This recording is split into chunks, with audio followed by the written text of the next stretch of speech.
Hey, what's going on YouTube? Claykeysult here, and today I'm bringing you the unit spotlight for Call of Duty Cloud of Darkness. And you know, Cloud of Darkness is a physical damage dealer with a little bit of support on her once she gets to 6-star. She comes in at a base 3-star going up to 6-star, so you can get her from a blue crystal, which makes it pretty obtainable for free-to-play players. And this is your really big first big hit into the physical damage dealers that you can get as a free-to-play. It makes it kind of easy for you guys to get your hands on one. Moving on to the stats for COD, we have HP 4015, which is pretty damn high for a physical damage dealer, which is awesome. MP 146, attack 223, guys. Pretty high attack stat, but as you can see later, there are some faults that happen with COD that make it rough to use her. Defense 132, magic 115, and spirit 100. One of these, hard to deal with things with COD is the equipment. She only can equip rods, staffs, maces, and throwing weapons. And in this game, it's all about the swords, the great swords, and the katana, things like that. The weapon choice for COD is rough. However, there are a few out there that you can use. We'll go over that later, but it makes it kind of rough to equip her, especially right now in global. Moving on to what she can equip as far as like armor, she can equip accessories, hats, cloth armor, and robes, which is pretty good. We have a wide variety of things you can put on her to make her strong. So that part we're not worried about, but it's the weapons, actually making her do damage with weapons is what the hard part with COD is. Moving on to the TM for COD, it is auto limit. It increases your limit break gauge by 1 every turn. To fill up a limit break gauge all the way for a 6-star unit, it takes 16 of these.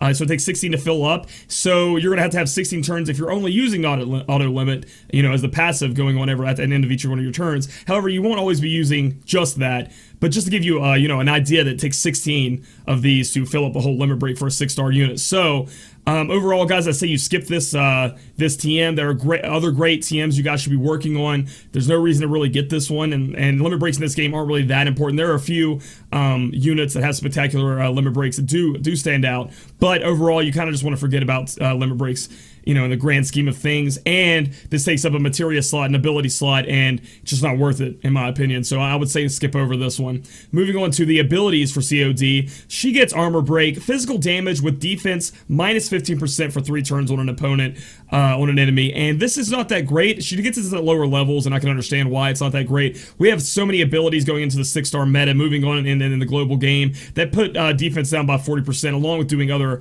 breaks on the enemy. So this is kind of I just wanted to mention this just in case you're early in the game, you need to break down the defense, you can use this armor break.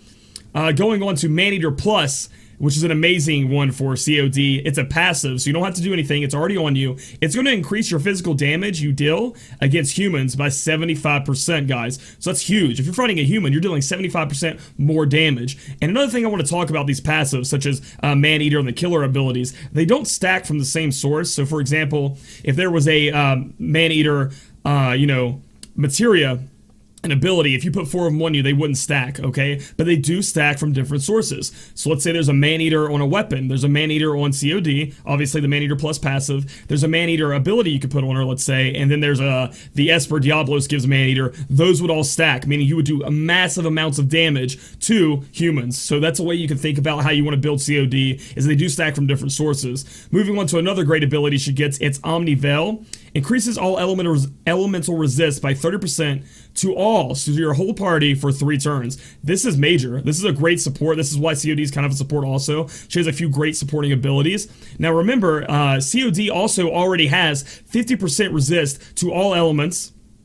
So adding 30% to that's putting her up to 80% to all resist to all elements, which is pretty crazy, making her tanky, really strong against magic and element damage. Also, COD has a 30% resist to status elements. So all status elements, she's going to have a 30% resist to that. So overall, those are great things going for COD, right? But Omniveil is going to help you boost up your team's defense against, elemental damage. Another cool attack she has is Aura Ball, minus attack 30%.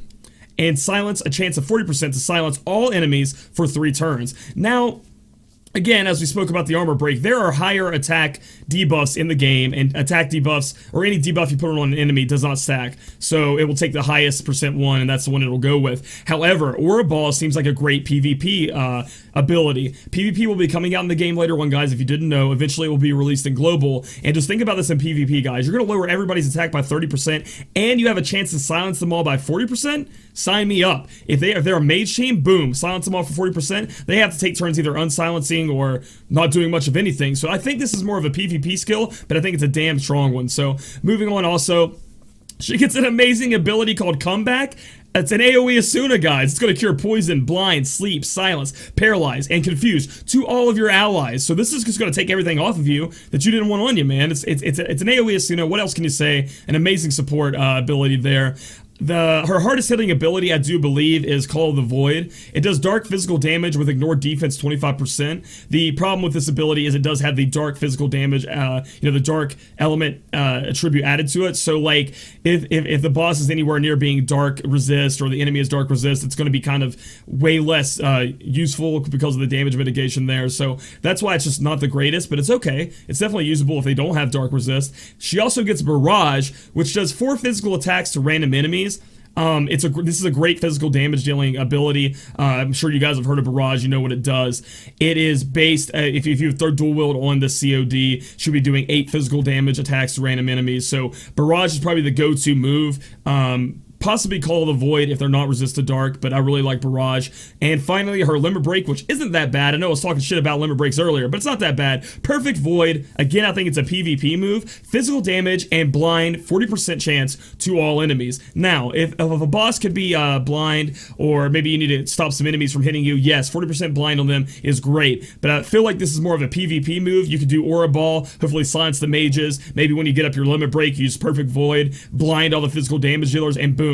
It seems like COD shines pretty well in the meta right now in global for a physical damage dealer, but also seems like she's going to be pretty sick in PvP.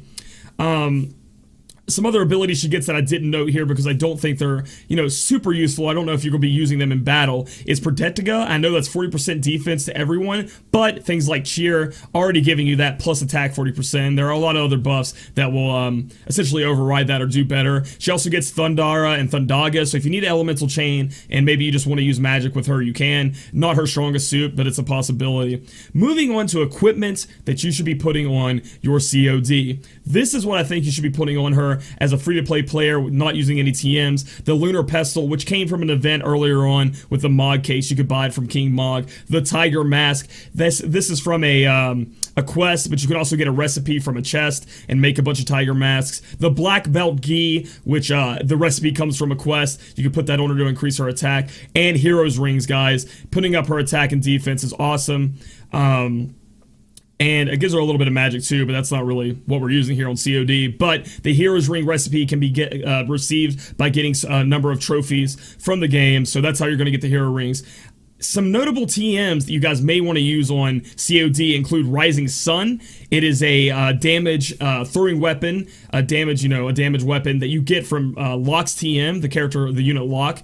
It is the best throwing weapon in the game currently, so if you are farming TMs or you think you're going to be able to do that and you really want to make your COD shine, get the Rising Sun. It's going to do a lot of work for you. And another one I want to mention is the Minerva Bustier. It's going to increase your defense and spirit, but also increasing your elemental resist by a large margin. I think it's 30%. So if you stack the 30% with the 50% that COD already gets, that goes up to a whopping 80% elemental resist, and that's insane, guys. So she's going to be really strong, really resistant to those magic and those elemental attacks. That can only be equipped to females. COD is a female, and so that works out for you. I want to touch on what Esper you're going to want to throw on COD. I would say go with Diablos. Diablos has not the highest attack, but does have some attack. But the big thing about Diablos is he comes with Maneater, okay? So that's going to stack with your Maneater passive that COD already has on her. So that is something very important. And Diablos has some attack on him, some defense, some spirit, some magic. But I think more importantly, the killer ability stacking with your COD is great. Fighting against humans is going to make her OP. She's going to be so strong. I think the Final Fantasy 3 event coming up is going to have some humans in it, and most events will, because Final Fantasy villains are, mostly humans. There are a lot of them, at least. So it's going to help you out a lot.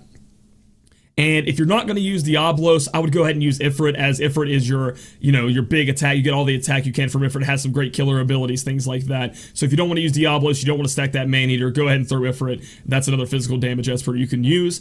Before ending the video, guys, I want to bring attention to something that may be out in the future if you're watching this, later on in the future or in a couple of weeks. There will be a trial boss that comes out by the name of Antinora. It's a plant trial boss. The weapon that you get from this trial boss is amazing for COD, and it should be coming to global very soon. Thorned Mace, okay guys? 78 attack mace, which is already great. Throw out everything else besides the Rising Sun. But here's the kicker. Man-Eater, I think, is the passive one here. I could be getting the Japanese translation wrong, but I'm going to assume Man-Eater is on it. I think it said Man-Killer, so I'm assuming Man-Eater, same thing. So that is going to stack with your Diablos Man-Killer and your COD passive Man-Killer. So you're just going to be doing tons, like you're just going to blow up humans. Like, it's just going to be amazing. Plus, this mace has 70% poison on it. So be looking out for that in the future to put on your COD as far as free-to-play players or even pay-to-play players. And maybe you just don't want to get the Rising Sun. This mace is pretty good. It might even be better than the Rising Sun with the Man-Eater passive when you're fighting humans.